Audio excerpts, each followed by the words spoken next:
வணக்கம் ஃப்ரெண்ட்ஸ், நான் உங்களுமா. இன்றைக்கி ஒரு அட்டகாசமான ஈஸியான எல்லாருக்கும் ரொம்ப ரொம்ப பிடிச்ச ஒரு ஹோட்டல் ஸ்டைல் கிச்சடி தான் செய்யப்படும். அதுவும் பிளெயின் கிச்சடி. இன்றைக்கி நான் கேரட் வெஜிடபிள்ஸ்லாம் எதுவுமே சேர்க்கல, அதாவது கேரட்டு பீன்ஸு அதெல்லாம் எதுவுமே சேர்க்காமல் ஒரு பிளெயின் கிச்சடி செய்யப்படும். இது டேஸ்ட் எப்படி இருக்குன்னு நீங்கள் யோசிக்க வேணாம், சூப்பராக இருக்கும். சரிங்களா? அதுக்கு நான் கேரண்டி. இது வந்து அடிக்கடி வந்து எங்கள் வீட்டில் செய்யக்கூடிய ரெசிபீஸில் இதுவும் ஒன்று. இது வந்து தேவையான பொருள் வந்து ரவா, இது டபுள் ரோஸ்டட் ரவா, சூஜி. இதுக்கு வந்து நம்ம இந்த மசாலா இருக்கு இல்லையா, அதுக்கு வந்து வெங்காயம், அதுக்கப்புறம் பச்சை மிளகாய். இந்த பச்சை மிளகாய் தான் இந்த ரெசிபிக்கு நம்ம போட காரம். அதுக்கப்புறம் தக்காளி, இது வந்து கொரியாண்டர். சரிங்களா? இவ்வளோ தான். இதை வச்சு நம்ம ஒரு சூப்பரான ஹோட்டல் ஸ்டைல் கிச்சடி எப்படி செய்யுதுன்னு பார்க்கலாம். இதுக்கு வந்து நான் வந்து பார்த்திங்கன்னா கடாயை வச்சுருக்கேன். கடாயில் எண்ணெய் போட்டு அதில் வந்து கடுகு போட்டிருக்கேன். சரிங்களா? கடுகு உளுத்த பருப்பு தாளித்த பிறகு இதில் வந்து நம்ம முக்கியமாக சேர்க்க போகிற இந்த ஐட்டம் வந்து பார்த்திங்கன்னா வீட்டில் அரைச்ச மஞ்சள் தூள். சரிங்களா? கடுகு இப்போ வெடிக்கட்டும். வெடித்த பிறகு என்ன பண்ணணும்னு சொல்கிறேன் பாருங்கள் ஃப்ரெண்ட்ஸ். இப்போ நம்ம எடுத்து வச்சுருக்க தக்காளியை தவிர மிச்சம் எல்லாத்தையும் இதில் சேர்த்துடலாம்.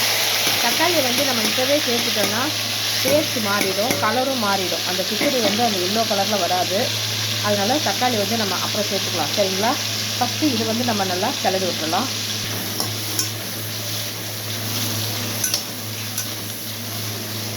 கிச்சடிக்கு மட்டும் எப்போவுமே கொஞ்சம் எண்ணெய் கூட சேர்த்துக்கோங்க.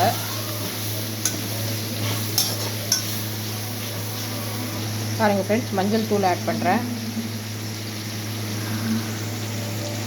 பாருங்கள் ஃப்ரெண்ட்ஸ், கல் உப்பு ஆட் பண்ணுறேன். இப்போ நல்லா இதை கிளறி விட்டுடலாம்.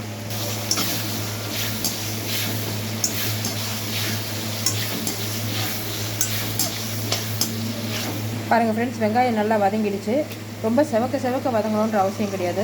லைட்டாக அந்த டிரான்ஸ்லூசன் கலர் வந்தாலே போதும். இப்போ வந்து தக்காளி ஆட் பண்ணிடலாம். தக்காளி ரொம்ப நேரம் வதங்கக்கூடாது. தக்காளி போட்டு ஜஸ்ட் ஒரு 2 மினிட்ஸ் நல்லா சாட்டே பண்ணிவிட்டு நம்ம இந்த கிச்சடி தேவையான தண்ணி வந்து ஆட் பண்ணிடலாம். ஒரு ஆழாக்குக்கு 2.5 டம்ளர் தண்ணி சேர்த்தா போதும். சரிங்களா? பாருங்கள் ஃப்ரெண்ட்ஸ், இப்போது இந்த கிச்சடிக்கு தேவையான தண்ணி நான் ஊற்றிட்டேன். இப்போ இந்த தண்ணி நல்லா கொதித்து வந்த உடனே நம்ம ரவையை சேர்த்துக்கலாம்.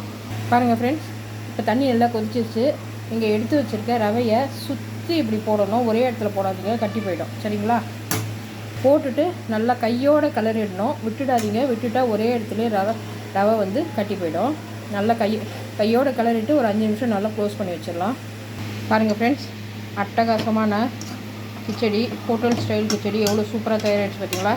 மொத்தமாகவே எனக்கு 15 நிமிஷம் தான் ஆச்சு. அதாவது காய்கறியெல்லாம் கட் பண்ணி முடிச்சதுக்கப்புறம் நம்ம இதை அடுப்பில் ஏற்றுனதுக்கப்புறம் மொத்தமாகவே 15 நிமிஷம் தான் ஆச்சு.